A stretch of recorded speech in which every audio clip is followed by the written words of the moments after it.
3 और 5 इसमें नहीं है, सिर्फ 16, 4, 15, 7 और 3 ये वाले 5 आइटम्स जो हैं इनको कोई फर्जी नाम दे दे, सॉफ्टवेयर को नहीं पता, उसने इसको 1 कर दिया। एग्जैक्टली सर, कि ये एक तरह की चीज़ें हैं, उसको आपने अपनी थ्योरी में कोई नाम दिया होगा, कोई एक डायमेंशन, ठीक है।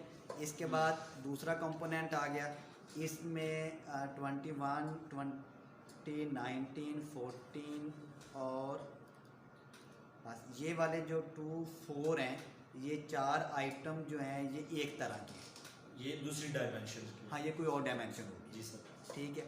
इसके बाद ये तीसरी डायमेंशन के ये 3 है, ये 0.5 से ऊपर वाले हमने लेने हैं। जी सर, ठीक है। 17, 18 एंड 1। हाँ, ये तीसरी डायमेंशन के आगे चौथी डायमेंशन में सर ये 4 है, ये 4 पूरे हो गए इसके। ठीक है। उसने सर इसको रेड इसलिए कि इसके नीचे जो है ना वो कह रहा है ये जो इसका भी 0.5 से वैल्यू कम है और ये भी कम है। इसी तरह कंपोनेंट 5 उसने बना दिया, 5वें उसको नहीं, आगे चलना 4 तो ये डायमेंशन पूरी होगी। नेक्स्ट चलें पॉइंट, ये CG के जो हैं, जी कस्टमर ग्रेजुएट CG 4, 5, 3, ये 4, 5, 3 ये 3 एक तरह के हैं। आगे चलें CR1 कस्टमर रेफरल के ये 3 सर, उसके हैं 3 और वो तीनों वो कह रहा है कि इसी के ही हैं ये आइटम्स। CG6, CG2 ये किधर चलेंगे, एंड के ऊपर आए। CG6, CG2, SQ13 ये तीनों एक अलग नस्ल बन गई है।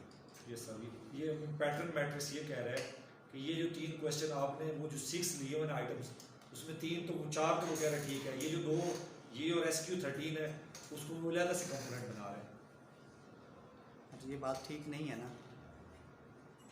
तो या तो ये है कि सर वो देखिए हमने जो अडॉप्ट किया ना स्केल जिसका या अडॉप्ट करते हैं उसके अकॉर्डिंगली या तो उन्होंने भी गलत लिया होगा सर, या ये हमें ये कह रहा है तो अच्छी बात है ना, अगले का कसूर मनाना चाहिए सबसे पहले। बाय डिफॉल्ट निज़ाम ही ऐसे। इसको समझें कि ये मैं समझाना क्या चाह रहा हूँ। हमारे पास आइटम थे कोई 50। यस सर, 50 आइटम, ये 9 उसके पास किधर से आए? ये आपने किसी जगह पे उसको बताया है कि उसको 9 बनाए कंपोनेंट, आपने उसको छोड़ा है, दोबारा रन करेंगे वाली बात। आपने किसी जगह पे इसको कमांड में कहा है कि ये 9 कंपोनेंट बनाए जाए। नहीं सर, मैंने इसको कहा है कि आप एनालाइज करें, हमें डायमेंशन रिडक्शन में जाके फैक्टर लोडिंग दे दें और इसको मैंने सारे जितने हाँ ठीक है, सारे उठा लिए आइटम्स। हाँ, डिस्क्रिप्टिव्स में जाके मैंने उससे कहा है कि एमओ कर दी है, वर्ष को मैं कह दे तो ना करे जी, चलो ठीक है, कंटिन्यू कर दे। एक्सट्रैक्शन के अंदर सर मैंने इसे कहा जी कि ये जो है स्क्रिप्ट प्लॉट भी साथ हाँ ठीक है, कंटिन्यू हो गया। और रोटेशन के अंदर जाके सर मैंने इसे कहा है प्रो मैक्स, और अगर मैं सर वो वेरी मैक्स को क्लिक करता हूँ, इसको नहीं करता, कंटिन्यू करता हूँ और ऑप्शन में sort by size press small coefficient 0.5 करें, हमें चाहिए 5 वाला तो हम 0.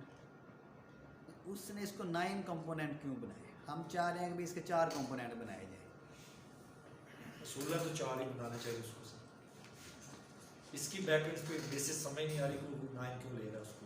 हमने इसको कई कमांड नहीं समझ रहा है, तो वो आप कंटिन्यू करें, कंटिन्यू सर, स्कोर पे करें, ये राइट साइड पे जो स्कोर होगा स्कोर पे सर, इसमें सर कुछ भी नहीं करते हम।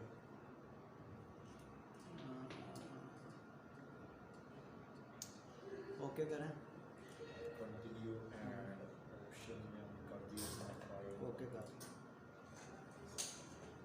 चल नेक्स्ट चलिए, उस टेबल पे आए, उससे पहले वाले पे आए। उसने किस जगह पे इसको 9 समझ कैसे है ये 9 लेने, ये इधर 9 आ रहे हैं टोटल वेरियंस। हाँ, उसने देखा कि भाई उसने खुद फैसला किया कि इन सारे आइटम्स को 9 वेरिएबल होने चाहिए। ये उसने एक फ़ैसला कर लिया कि जितने आपने मुझे आइटम दिए हैं ना, इनमें से 9 डिफरेंट कैटेगरीज म्यूचुअली एक्सक्लूसिव बन सकती हैं। ये उसने डिसाइड किया, ठीक है। वो उसने अपने ये कोई वेरिएंस एक्सप्लेन और रोटेशन और इन बेसिस के ऊपर उसने डिसाइड किया। स्क्रिप्ट प्लॉट पे आए, वो भी इसमें हेल्प करता है। देखें ये 9 किधर तक बनते हैं, ये देखें पहला फैक्टर, दूसरा, चलते हैं तीसरा, जब तक ये स्टेट ना हो। 9 यहाँ से आगे हाँ, उसको इसने कहा कि अगर 9 मैं बनाऊं तो मेरा काम चलता है, 10, 11, 12 मैं 30 भी बना सकता हूँ, इसने ये कहा है। यानी कि आपने उसको 100 आइटम दे दिया ना, 100 आइटम के कितने ग्रुप बनाने हैं, जी सर। स्टैटिस्टिकली वो ये समझना चाह रहा है। थ्रेटिकली मतलब ये है कि उसके कितने कंस्ट्रक्ट होंगे इन 100 आइटम्स के, वेरिएबल कितने होंगे। तो इस प्लॉट ने उसको कहा कि अगर आप 9 बना लेंगे तो आप तकरीबन ठीक है, ठीक है।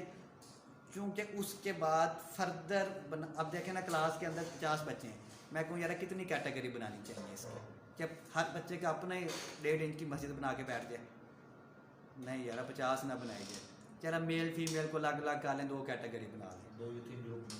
अच्छा नहीं यार मेल फीमेल ये भी कोई बात ठीक नहीं है। इनकी रिसर्च के हवाले से देख लें यार, ये फाइनेंस के बच्चे हैं, HR के, मार्केटिंग के, इनके कुछ CGPA को बना लिया जाए। उसने टोटल वेरिएंस उसने समझा कि अगर इससे ज़्यादा फर्दर कंपोनेंट मतलब ग्रुप मतलब कंस्ट्रक्ट बनेंगे तो वो फर्दर वेरिएंस एक्सप्लेन नहीं कर सकते। तो हमें इस प्लॉट से भी पता चलता है कि हम कितने कंपोनेंट आइडली बना सकते हैं।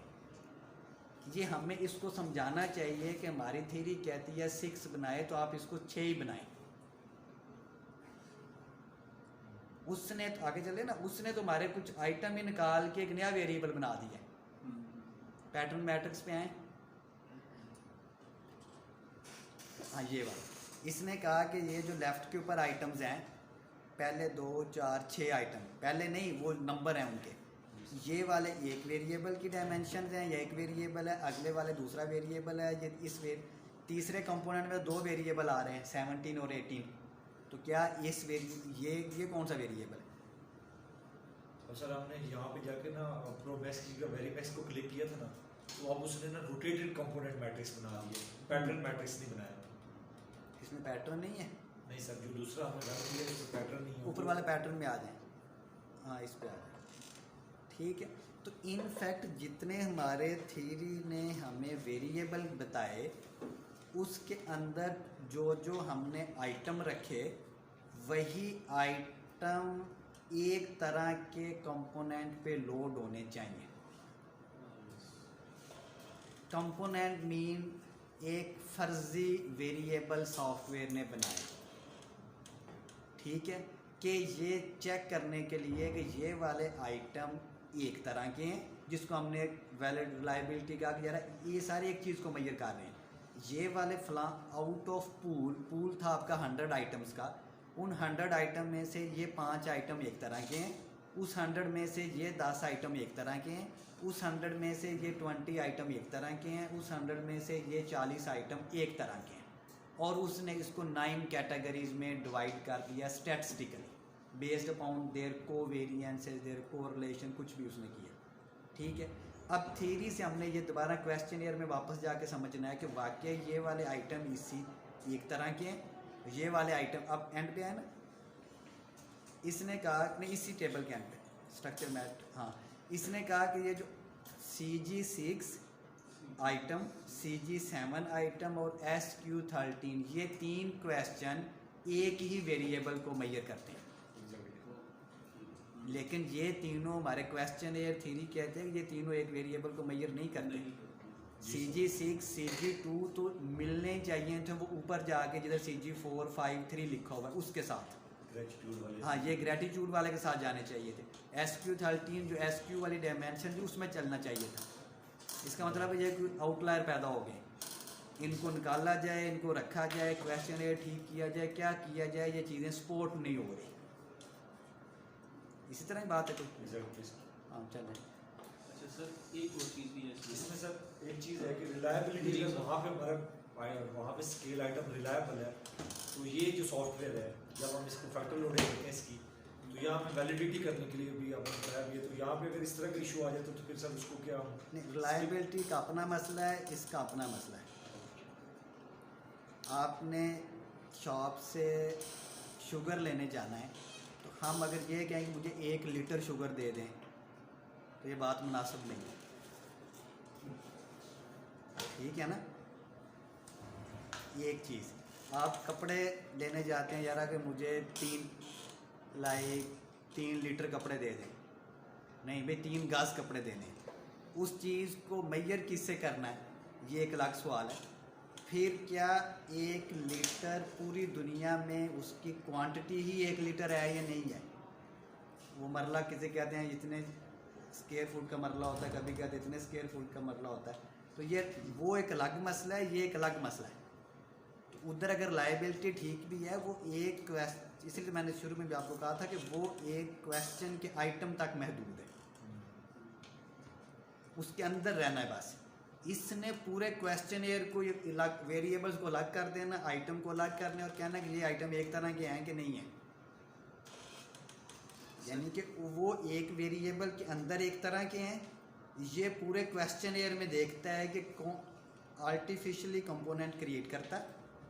कंपोनेंट का मतलब उसने एक वेरिएबल कह दिया, ठीक है। और आइडियली जितने आपके वेरिएबल हैं उतने कंपोनेंट इधर होने चाहिए।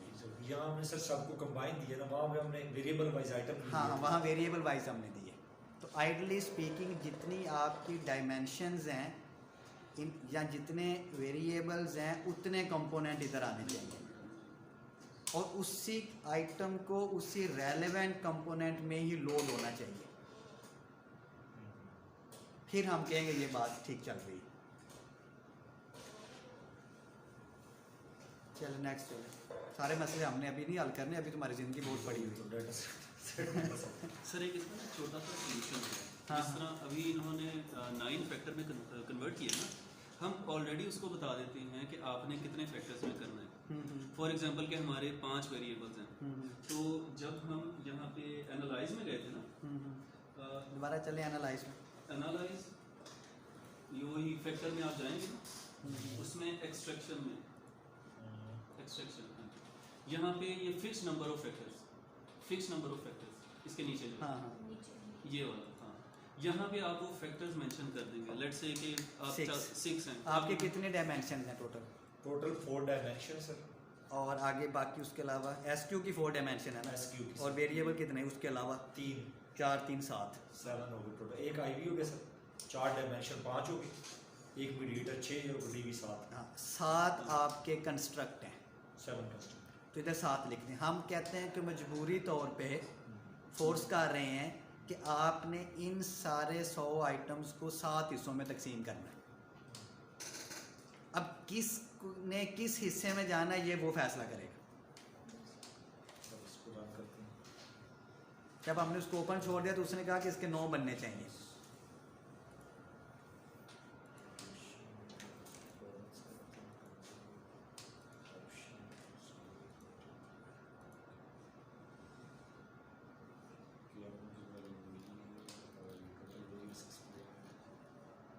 लेकिन उसने 7, उसने कहा 7 तक थे, आगे चलें।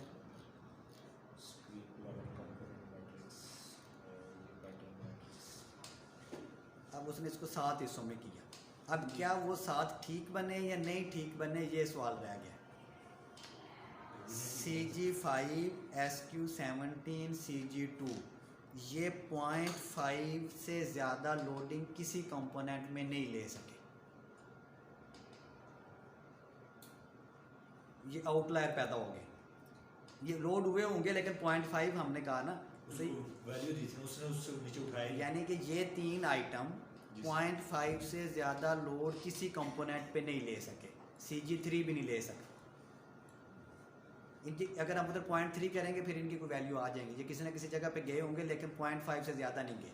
इसका मतलब ये था कि ये वाले जो 3 आइटम है ये मसला कर रहे हैं। CG3 भी मसला कर रहा है, इनको कोई गाड़ी नहीं मिल रहा है ना, किधर ऐसे ओपन मार्केट में आए हुए हैं। SQ3 जो है इसकी भी कोई समझ नहीं आ रही क्या करना है। तो क्या इस तरह के आइटम जो स्टैटिस्टिकली किसी और आइटम के साथ रिलेट नहीं कर पा रहे, इनका क्या करना है? और जो कर रहे हैं क्या वो एक ही तरह के हैं, ये भी एक सवाल है। SQ16 SQ7 SQ4 SQ15 ये जो 4 आइटम है ये वाकई ही थ्योरी में क्वेश्चन एयर में एक ही कंस्ट्रक्ट के थे। उसका नाम कोई भी होगा, इसने उसको 3 नाम दिया होगा। तो ये आपने थ्योरी से जाके मतलब अपने क्वेश्चन एयर से जाके उसको वेरीफाई करना है।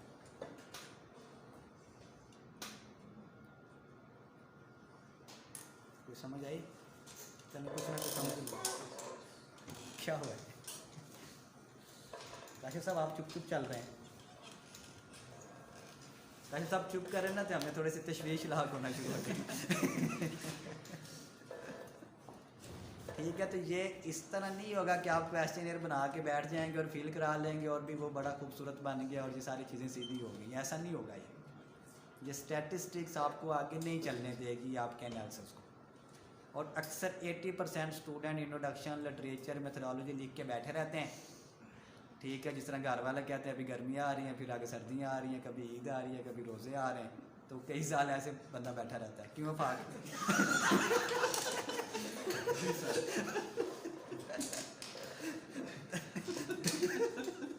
तो वो आप पहले 3 चैप्टर बैठे रहेंगे, आपने तीसरा में मेरा रिजल्ट ठीक नहीं आ रहे, कभी किसी फैक्टर लोडिंग में मसला आ रहा है, कभी वेरिएबल ठीक नहीं हो रहे, कभी ये EFA ठीक नहीं चल रहा है, CFA के रिजल्ट सपोर्ट नहीं हो रहे, ये वाला आइटम रिलायबिलिटी इसको निकालो उसमें मसला, मीडिएशन नहीं आ रही, पार्शियल मीडिएशन नहीं हो रही, रिजल्ट ठीक नहीं आ रहा, कोई KMO ठीक नहीं आ रहा, इनसिग्निफिकेंट सिग्निफिकेंट हो रहे, थ्योरी कहती है फुल मीडिएशन होनी है, मेरी नो मीडिएशन आ रही है। ये वाली मतलब ये मसाइल हैं जो आपके गर्मियाँ सर्दियाँ चलते रहेंगे, फिर आप साल 2 साल 3 साल इसी कामों में बैठे रहेंगे, एनालिसिस पे बैठे रहेंगे। अफाक का इस्तिखारा ठीक नहीं आया। आखिर में इस्तिखारा ठीक नहीं आया। तो ये इस तरह नहीं है कि आप समझेंगे कि जो आप चाह रहे हैं वो रिज़ल्ट स्टैट आपको उसी तरह दे। इसमें बड़ा लाइक अग्रेसिव किस्म का कन्फ्लिक्ट आता है, आपके वेरिएबल सिग्निफिकेंट नहीं आते। तो उधर फिर आपको सोचना होता है कि क्या शायद टेक्निकली ही स्टैट ठीक कह रही है और ये वाकई ही मीडिएशन नहीं है। फिर आपको लगेगा नहीं यार सारी दुनिया तो गलत नहीं कह सकती ना, सारा लिटरेचर एक साइड पे आके मीडिएशन होनी चाहिए, पूरी दुनिया के पेपर इस तरह, मैं अलग कैसे खड़ा होंगे। ठीक है, फिर आप स्टैट को 2 नंबरी करके ठीक करेंगे, फिर आपको लगेगा नहीं यार शायद लिटरेचर गलत हो, हमारे रिज़ल्ट वाकई ही इनसिग्निफिकेंट आने चाहिए, शायद हमारा कल्चर ऐसा था, इस वेरिएबल में कोई तो नयापन ऐसा है कि इसके रिज़ल्ट ऐसे ही होने चाहिए जैसे आ रहे हैं। तो ये आपको अंडरस्टैंड करना पड़ेगा कि हमने इन्हीं रिज़ल्ट को कैसे लेके आगे चलना है। हाँ जी, चलें। तो जब ये पैटर्न मैट्रिक्स बन जाएगा हमारा फैक्टर लोडिंग में, इस पैटर्न मैट्रिक्स की बेसिस के ऊपर हम फर्दर जो है एमओस के ऊपर अपना जो है फर्दर काम कर सकते हैं। अभी हम जाते हैं पहले एमओस को समझ लेते हैं, वो है क्या चीज़। एमओस इस तरह के आपके पास 5-6 view, data, program editors, seed manager, language, AMOS graphics, file manager, ये 5-6 किस्म के आइकन्स आ रहे हैं। आपने जो काम करना है वो एमओस ग्राफिक्स में जाके काम करना है। ये थोड़ी देर जिस तरह SPSS लेता है ये भी लेता है ओपन होने में। अच्छा, ये आपने हमारा किया है फैक्टर एनालिसिस, इसमें EFA CFA दोनों हो गए। जी सर। ठीक है, अब हम चलते हैं एमओस के ऊपर। अब ये इतनी वो जो हम छोटे होते वो जादू टूने वाले लोगों ने इस तरह की तस्वीरें बनाई होती हैं लेफ्ट साइड पे इतनी। अब सबसे पहले हमें इंसानों की पहले शक्लें समझाएं कि ये मतलब क्या है। जी सर, इतनी सबसे पहले एमओस के अंदर लेफ्ट साइड पे देखिए, ये जो आइकन्स है ना, ये आपके लिए समझना बहुत ज़रूरी है। इनका क्या काम है, हालांकि ये जो ऊपर लिखे हुए हैं इनके अंदर ये सारे एनालाइज में जाएंगे, ये सारी चीज़ें पड़ी हुई डायग्राम में, व्यू में, एडिट में, फाइल में, इन सब आइकन्स को आपने समझना है, फिर आपको जाके समझ आएगी। बाकी जो डायग्राम आपने क्रिएट करनी है वो कंपोनेंट मैट्रिक्स वो हम आप करेंगे भी सही यहाँ पे, या फॉक्स साहब का मैंने किया लैपटॉप, उसमें मेरे ख्याल में प्लगइन्स ऐड नहीं है वो, तो ये भी आपको पता चल जाएगा कि वेबसाइट में किस स्टैट से जाके प्लगइन्स कैसे डाउनलोड करके ऐड करते हैं, वो हम कर लेंगे। सबसे पहले हमने ये देखना है ये क्या है। सबसे पहले हमारे पास ये आ रहा है ड्रॉ ऑब्जर्व वेरिएबल, इसका है, और इसके अगला जो बिल्कुल साथ वाला आइकन है वो ड्रॉ अनऑब्जर्व वेरिएबल। तो जब हम मॉडल बनाते हैं तो हम लेटेंट वेरिएबल या अनऑब्जर्व वेरिएबल का बनाते हैं, तो बजाय इसको हम ले इसके ऊपर काफ़ी टाइम लगता है। इसके साथ एक ये देख रहे हैं सिमेट्री सी है, इसके ऊपर आप क्लिक करेंगे, क्लिक करके ये जो पेज खुला हुआ है इसके ऊपर हम सारा काम यहाँ पे आगे करेंगे। यहाँ हम इसको क्लिक कर देते हैं और मैं कहता हूँ मेरे सर्विस क्वालिटी के जैसे कि 22 आइटम्स हैं, तो उसके लिए जितने मैं क्लिक करूँगा वो बनाता जाएगा। ये देखें ये बना रहा है। अब मुझे 22 बनाना है तो 22 आपने बनाने हैं। और अब जो है नीचे इसके आएंगे तो टाइटल है, ये एरो की है, कैसे कनेक्ट करते हैं, ये सारी चीज़ें आपको बताएंगे। अब ये थोड़ा सा अजीब सा लग रहा है, तो मैं रेज में जाऊंगा, नीचे वाले को रेज कर दूंगा और सिलेक्ट ऑब्जेक्ट पे जाऊंगा। यहाँ पे सिलेक्ट ऑब्जेक्ट, इसका मतलब ये है कि मैं जिस एक ऑब्जेक्ट को सिलेक्ट करूंगा वो उसी के ऊपर काम करेगा। अगर मैं इसको क्लिक करता हूँ तो वो उसने ब्लू कर दिया, जब रेड होगा तो क्लिक होगा। अब मैं इसको, इसके साथ ये है जी मूव ऑब्जेक्ट्स, इस पे जाता हूँ तो उसी एक को कर रहा है, पूरी सिमेट्री को नहीं कर रहा। जिस ऑब्जेक्ट को मैंने क्लिक किया है उसी को वो कर रहे हैं। आप छोटा बड़ा करना चाह रहे हैं, आप मूव करना चाह रहे हैं, जो भी आपने करना है हमने ऑब्जेक्ट को किया हुआ है। अब मैं इसको इधर से जाके ये जो हैंड छोटा सा बना हुआ इससे अनसेलेक्ट हो जाएगा। मैं इसे कहता हूँ कि नहीं, मैंने जो भी करना है पूरी सिमेट्री को करे, तो ये इसको मैं कहूँगा ऑब्जेक्ट सबको कर लिया इसने, ऑल इस पे, इसका मतलब है इस सबको करेगा। और ये जो प्रिजर्व सिमेट्री इस पे क्लिक करूँगा और अब वो ऑब्जेक्ट पे करूँगा तो आप देखिए पूरे का पूरा मूव हो रहा है। अब एक कोई भी नहीं कर रहा, पूरा जितना हमने उसको बनाया था उसको उस मूव कर रहा है। अब मैं इसे कहता हूँ कि नहीं यार ये जो नहीं, ये इतनी मुश्किल शक्ल बनाई क्यों हुई है, पहले इसका समझ आ सकती है? सर ये इसको इसलिए बनाया कि इसका मतलब ये है कि हमारे एक वेरिएबल के आइटम कितने हैं जी, ठीक। ये सारी शक्ल एक वेरिएबल की है, ये सर ठीक है। किसी वेरिएबल के 3 आइटम है तो उसके ऊपर को 3 एरो होने चाहिए, किसी के 7 आइटम है तो उसके अपवर्ड 7 एरो होने चाहिए, किसी वेरिएबल के 30 आइटम्स हैं तो उसके ये 30 एरो होने चाहिए। यस, और ये एरो अपवर्ड चलते हैं, इसका ये मतलब है कि उन आइटम से ये सर्कल वाला वेरिएबल बनता है। Yes sir. और आप जो है इसको जाके ये रोटेट है, इसको आप मॉडल को सीधा करने के लिए सबसे पहले आपको यहाँ पे मॉडल ड्रा करना आना चाहिए। जिस तरह का डॉक्टर शेरा भी बता रही थी कि मॉस के अंदर जो है लेटेंट वेरिएबल के ऊपर वो वेरिएबल जो अनऑब्जर्व्ड होते हैं उसको हमने करना। अब ये जो रोटेट पे आप क्लिक करेंगे, ये जो टेढ़ा सा एरो बना हुआ है रोटेट, और अब इधर जाएं, जिस तरफ आप इसको मूव करना चाहते हैं वो पूरी सिमेट्री मूव हो रही है। अब मैंने इसको कहता हूँ कि यहाँ पे कर दे। ये सिर्फ अखलाकी तौर पे बनाया हुआ है ताकि आपकी सेटिंग किस तरह बेहतर रहती है। जी सर। और अगर आपको लगता है कि आपसे गलती से कहीं ज़्यादा बन गए हैं, मेरे कम होने चाहिए, क्वेश्चन या आइटम्स कम हैं, तो ये अरेज का है क्रॉस जिस पे लगा अरेज ऑब्जेक्ट, इस पे जाएं, जिस पे काम करते जाएंगे क्लिक, वो ऑटोमेटिकली उसको ख़त्म करता जाएगा। ठीक है, ये आपको सारी चीज़ें करनी आनी चाहिए। ये जो पाथ आप बना रहे हैं ये नहीं है कि ये ऐसे ग्राफ बन रहा है, इसके ऊपर जो डाटा फाइल हम पीछे बैकेंड पे खोलेंगे तो फर्दर जितने भी रिजल्ट रन होंगे इसकी बेसिस के ऊपर रन होंगे। अब मैं कहता हूँ यार मेरा एक वेरिएबल के तो ये आइटम बन गए, मैं इसको अरेज को वहाँ कर, तो मैं कहता हूँ कि यार जो है मैं दूसरा भी बनाना चाहता हूँ, बजाय कि वो एक क्लिक करूँ। यहाँ पे आप देख रहे हैं, यहाँ पे आएगा डुप्लीकेट ऑब्जेक्ट, इसको क्लिक किया, इसी के ऊपर चले गए, उसने एक और हमें जो है वेरिएबल बना के दे दिया। अब इसको कंट्रोल Z करते हैं, select one object,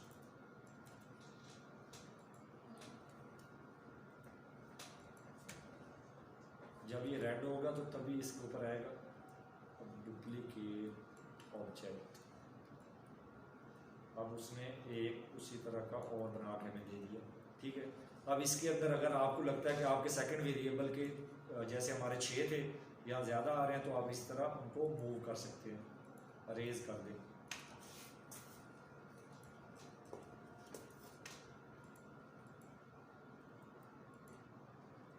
जब रेड होगा तो तब वो काम करेगा। 1 2 3 4 5 6 7 है, तभी एक और हम कर देते हैं। नहीं, बेचारा जाना चाह रहा तो आप क्यों काम कर रहे हैं?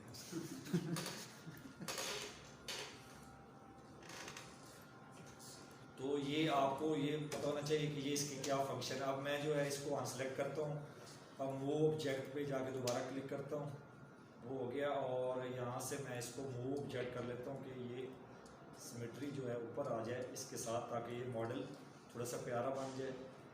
और इसके अंदर ही हम रहे काम करते हुए।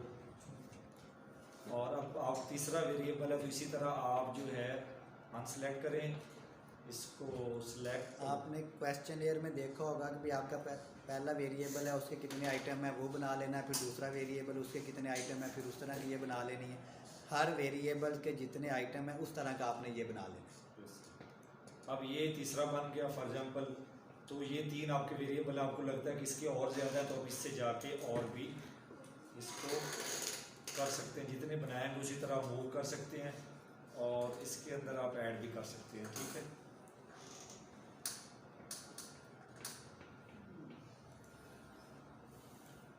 अच्छा, अब इसके बाद हमने इसको वेरिएबल को नेम देने हैं।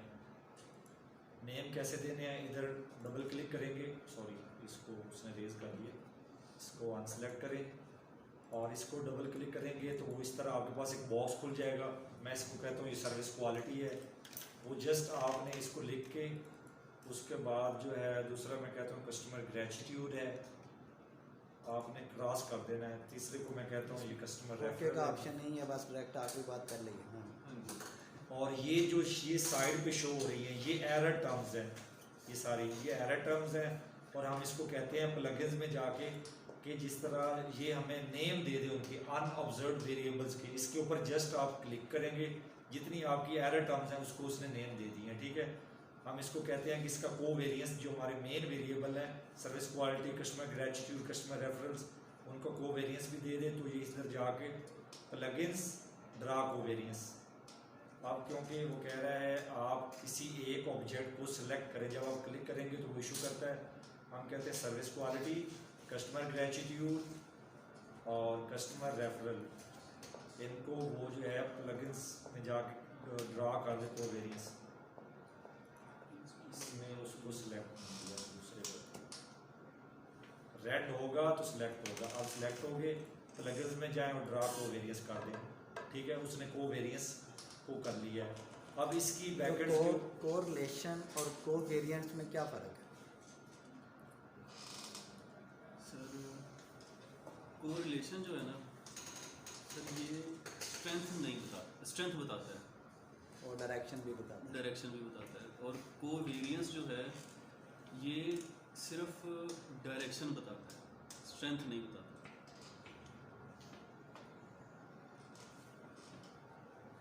और बात